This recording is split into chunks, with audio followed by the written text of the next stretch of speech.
The question is, why have the Chinese chosen this particular time to move?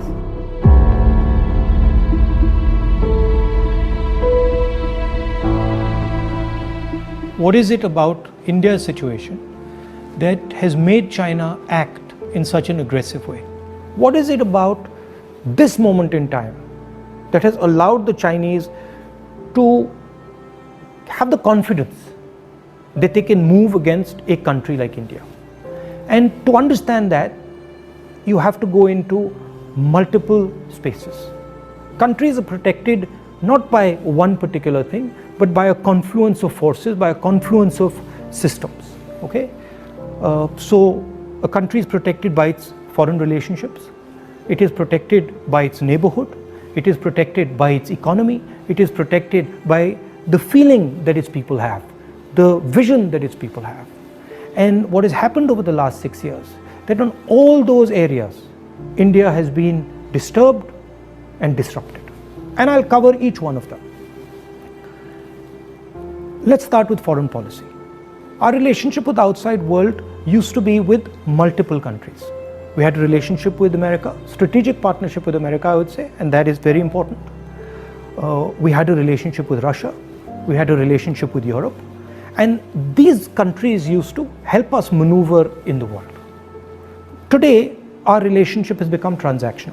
We have a transactional relationship with the United States. We have disturbed our relationship with the Russians. We have a transactional relationship with Europe.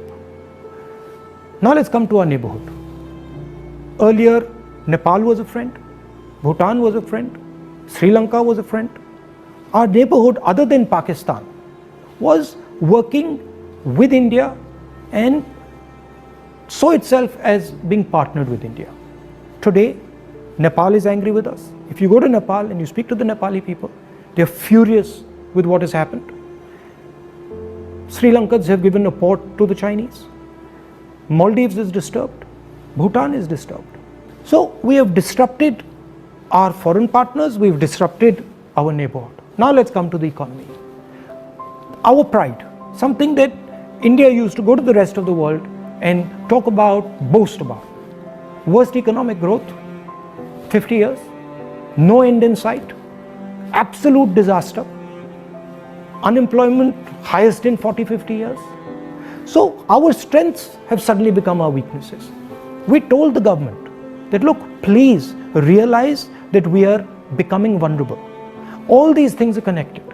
They're not separate. When you look at a nation, you have to look at all these factors and you have to act, taking into account all these factors. We told them, listen, for God's sake, inject money into the economy, fire the economy, and do it immediately. Protect the small and medium businesses. They refused to do it.